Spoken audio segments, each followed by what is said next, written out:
오늘 새벽에 모을 말씀은 마태복음 23장 37절에서 39절까지 말씀 우리 같이 한 목소리로 읽겠습니다.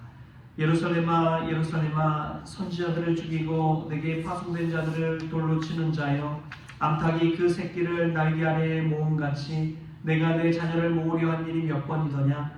그러나 너희가 원하지 아니하였도다. 보라, 너희 집이 황폐하여 버려진 바들이라. 내가 너희에게 이르노니 이제부터 너희는 찬송하리로다. 주의 이름으로 오시는 이여 찰 때까지 나를 보지 못하리라 하시니라. 아멘. 할렐루야. 오늘도 하나님께서 기원을 주시고 은혜 가운데 주의 복된 말씀 주실 줄 믿습니다. 오늘 주님께서는 그 첫 마디가 예루살렘아 예루살렘아 라고 외치고 있습니다. 이러한 외침 속에는 이스라엘 이 조국을 민족을 사랑하는 그 마음이 담겨 있는 것이죠. 우리나라에서도 이렇게 애국 애심이 특심한 분 하면 여러분 어떤 분이 떠오릅니까? 여러 사람이 있겠지요. 저는 이제 백범 김구 선생님이 생각이 나더라고요. 이 김구 선생님이 백범 일지에 유명한 이런 말을 했습니다. 내 소원이 무엇이냐 하고 하나님이 내게 물으시면 나는 서슴지 않고 내 소원은 대한 독립이요 하고 대답할 것이다. 그 다음 소원은 무엇이냐 하면 나는 또 우리나라의 독립이요 할 것이요. 또 그 다음 소원이 무엇이냐 하면 세 번째 물음에도 나는 더욱 소리를 높여서 나의 소원은 우리나라 대한의 완전한 자주 독립이요 하고 대답할 것이다. 또 시대를 좀 앞서가는 그런 말씀도 하셨죠. 이런 이야기입니다. 나는 우리나라가 세계에서 가장 아름다운 나라가 되기를 원한다. 가장 부강한 나라가 되기를 원하는 것은 아니다. 내가 남의 침략에 가슴이 아팠으니 내 나라가 남을 침략하는 것을 원치 아니한다. 우리의 부력은 우리의 생활을 풍족히 할 만하고 우리의 강력은 남의 침략을 막을 만하면 족하다.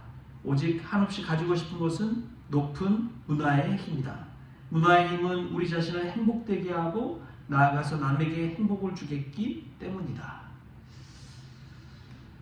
지금의 이 한류 열풍, K-팝, K 열풍이 얼마나 대단하죠.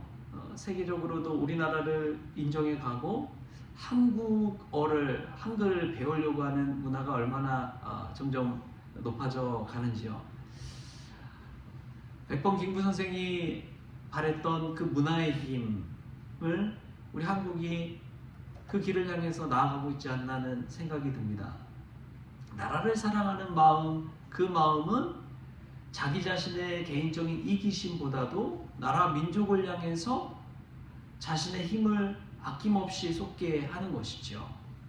나는 희생할지라도 나라는 앞으로 더 잘 되기를 바라는 그 마음, 애국애심의 마음이 저와 여러분에게도 있기를 축복합니다. 외국에 나가보면은 그 마음이 들 때가 있어요. 애국가를 외국에서 한번 들어보십시오. 눈물이 핑 돌더라고요.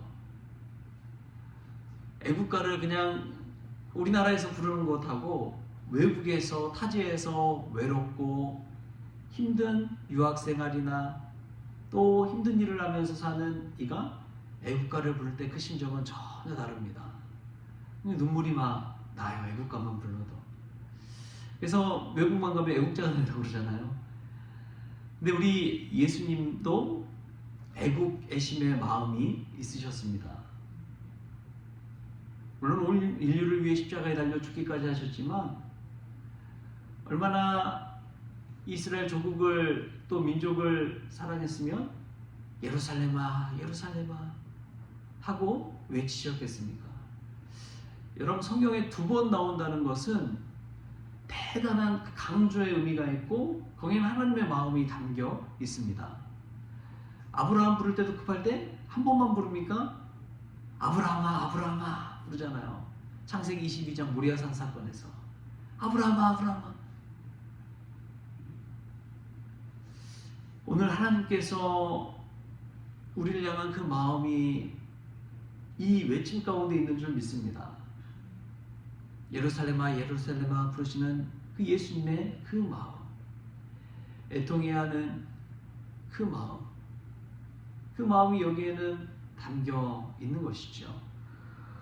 우리가 예수님처럼 민족을 사랑하고 나라를 사랑하는 그러한 마음이 우리 마음 심령 가운데 가득할 수 있기를 바랍니다. 네, 오늘 말씀에서는 이러한 부르짖음은 예루살렘이 무너질 것을 아셨기 때문에 그래요. 예수님 부활 승천 이후에 70년경에 AD 70년경에 예루살렘이 완전히 무너져 버립니다. 불타버려요. 로마로 인해서 완전히 무너져 버린 것이죠. 그것을 이제 예수님이 미리 내다보시고 그 전에 아무리 선지자를 보내고 하나님의 말씀을 듣고 예수께서 직접 오시기도 했지만 회개하지 않는, 여전히 자신의 오만과 교만과 죄성을 꺾지 못하는 그런 이들을 바라보면서 하는 메시지가 오늘 메시지이기도 합니다. 오늘 말씀 보십시오. 37절, 38절에 보면 이렇게 나옵니다. 예루살렘아 예루살렘아 선지자들을 죽이고 내게 파송된 자들을 돌로 치는 자여, 암탉이 그 새끼를 날개 아래 모음같이 내가 내 자녀를 모으려 한 일이 몇 번이더냐. 그러나 너희가 원하지 아니하였도다. 보라 너희 집이 황폐하여 버려진 바 되리라. 말 그대로 되어버렸어요. 황폐하여 버린 바 되어 버렸습니다. 완전히 철저히 파괴됐어요. 그렇게 아름다웠던 그 성전과 성벽과 예루살렘 성이 완전히 황폐화돼 버렸습니다. 예루살렘은 평화의 도시잖아요. 말 그대로 평화의 도시고 또 성전이 있는 것이고 하나님이 머무시는 것이고 하나님의 이름이 있는 곳입니다. 그런데 그것이 완전히 황폐화되었다는 것은 하나님이 떠나간 것과 같은 그런 폐허가 되었다는 것이죠. 여러분, 이러한 예루살렘이 된다는 것은 다른 것이 아닙니다. 하나님의 임재가 없는 곳, 하나님의 임재가 없는 삶은 이러한 황폐한 삶이 될 줄 믿습니다. 아무리 고난 가운데 있더라도요, 하나님의 임재가 있으면 그것이 천국이 되는 줄 믿습니다. 아무리 힘들어도요, 하나님이 나와 함께 계시고 임마누엘을 동행하신다는 것을 내가 체험한다면, 내가 깨닫는다면, 내가 매일매일 순간순간 느낀다면 그것이 천국이 되는 줄 믿습니다. 그런데 아무리 성공하고 부가 있고 세상에 많은 것 가졌다 할지라도 하나님이 계시지 않는다면 무슨 황폐한 삶과 같아요. 거기에 무슨 사랑이 있고 긍휼이 있고 정의가 있겠습니까? 하나님이 계시지 않는데. 교회도 마찬가지입니다. 교회가 아무리 의리의리하고 또 수많은 사람들이 모일지라도 그 안에 사랑과 긍휼과 정의가 없다면, 하나님의 임재가 없다면 그것은 교회라고 볼 수도 없는 것이죠. 사람의 친목 모임에, 친교 모임에 불과할 뿐입니다. 클럽 활동하는 것과 다를 게 없는 거예요. 그러나 두세 사람이 모인 곳일지라도 하나님의 임재가 있다면 거기가 바로 천국이 될 줄 믿습니다. 아무리 사람의 눈에는 연약하고 나무해 보일지라도 하나님이 계신 곳이라면 이런 것이 얼마나 아름다운 것이 되겠습니까? 우리가 오늘 예배 전 찬송도 불렀지만 황무지 같은 곳에, 사막에, 광야에 하나님의 은혜와 축복과 기름 부으심이 있는다면 그곳에서는 물이 생기고 길이 생기고 들판에 꽃이 피어날 줄 믿습니다. 그것이 천국 인생인 것이죠. 우리가 예수님 우리 안에 모시고 살아갈 때 광야와 같이 황폐하여져 버림받은 것이 아니라 주님의 임재로 말미암아 천국 인생 살아가는 그러한 복된 저와 여러분 될 수 있길 바랍니다. 그럼에도 불구하고 예수님은 마지막에 희망의 메시지를 우리에게 남겨주고 있습니다. 우리 39절 말씀인데요. 같이 한번 읽어볼까요? 시작. 내가 너에게 이르노니 이제부터 너희는 찬송하리로다. 주의 이름으로 오시는 이 할 때까지 나를 보지 못하리라 하시니라. 아멘. 주의 이름으로 오시는 그때까지 너희가 해야 될 게 뭐라고요? 찬송하리로다 라는 것입니다. 찬송하라는 거예요. 이 찬송을 통해 하나님께서 회복을 주신다는 그러한 메시지입니다. 여러분 힘들 때 찬송 부르십시오. 어려울 때 찬송 부르십시오. 내가 도저히 할 수 없는 그런 상황 가운데 놓였을 때 찬송하십시오. 하나님께서 우리의 찬송 소리를 들으시고 귀 기울여 주시고 응답해 주실 줄 믿습니다. 어려울 때 참 기억이 남는 것이 한 가지 있어요. 무서울 때가 있잖아요. 무서움이 엄습해 올 때가. 근데 이제 제가 살던 곳이 이제 바로 저수지 옆에 살았어요. 큰 저수지 옆에 살았는데 그때 뭐 밤에 가로등이 뭐 그렇게 많았나요? 시골이라서 가로등도 별로 없죠. 그래서 심부름을 갈 때마다 밤에 그 저수지를 지나서 가야 됩니다. 무서워요. 근데 저는 이제 그때 교회를 다니진 않았는데 저희 둘째 누나가 먼저 교회를 나갔거든요. 그래서 둘째 누나가 노래를 부르는데 무서울 때 부르는 찬송을 부르세요. 찬송을 부르세요.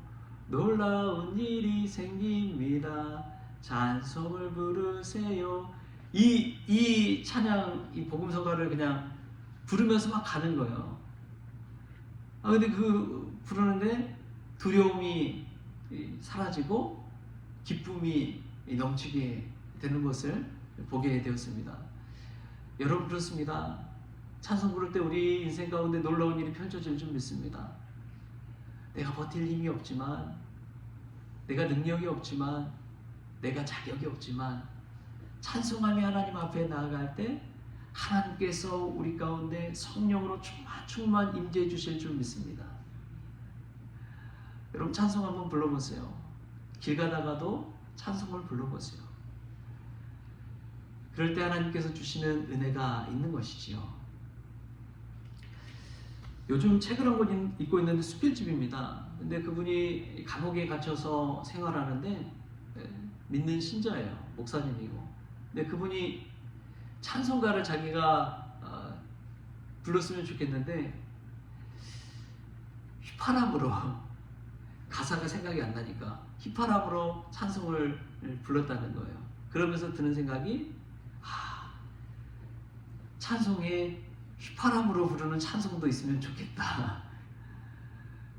휘파람이라면 언어의 한계성이 없잖아요. 언어의 한계성이 없으니까 휘파람이나 허밍으로도 그냥 불러도 전 세계 많은 크리스천들이 함께 부를 수 있는 찬송가가 있다면, 악기가 없어도 가사를 몰라도 휘파람이나 허밍으로 그냥 부르기만 해도 하나님을 높일 수 있는 찬송이 있다면 얼마나 행복할까. 그 찬송이라면 언어가 달라도 문화가 달라도 허밍으로 휘파람으로 하나님을 찬송할 수 있지 않느냐, 그런 이야기를 하더라고요. 그렇구나. 여러분 길 가다가도 부를 수 있는 것이 찬송인 줄 믿습니다. 우리를 마음을 다해서 꼭 찬송가가 아니더라도 하나님을 찬양하는 마음으로 부르는 허밍, 휘파람일지라도 하나님께서 우리의 마음을 보시고 들으신다면 주님께 올라가는 아름다운 찬송이 될 줄 믿습니다. 그러한 찬송을 우리의 삶의 순간순간 우리 하나님 앞에 올려드리는 그러한 찬양의 사람들 다 될 수 있기를 주신 예수님의 이름으로 축원합니다. 기도하겠습니다.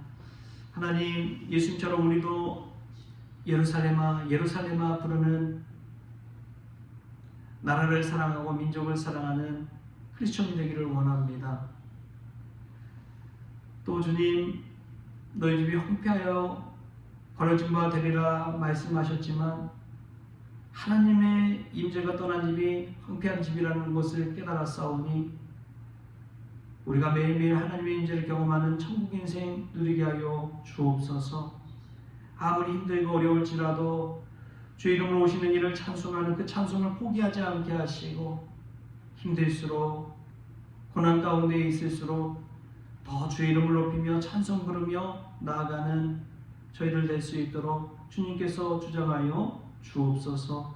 찬송을 부를 때 우리 인생이 아름답게 빛나게 하시고 주님이 우리 가운데 오심을 체험하게 하시며 임마누엘로 내 곁에 동행하시는 주님을 온전히 느낄 수 있도록 주님 주장하여 주옵소서. 찬송을 통해 주님께 온전히 영광 돌리기를 원하오며 거룩하신 예수님의 이름으로 기도하옵나이다. 아멘. 우리 주님이 가르쳐주신 기도로 오늘 새벽 기도를 마치겠습니다. 하늘에 계신 우리 아버지여, 이름이 거룩히 여김을 받으시오며 나라가 임하시오며 뜻이 하늘에서 이루어진 것 같이 땅에서도 이루어지이다. 오늘 우리에게 일용할 양식을 주시옵고 우리가 우리에게 죄진 자를 사하여 준 것 같이 우리 죄를 사하여 주시옵고 우리를 시험에 들게 하지 마시옵고 다만 악에서 구하시옵소서. 나라와 권세와 영광이 아버지께 영원히 있사옵나이다. 아멘.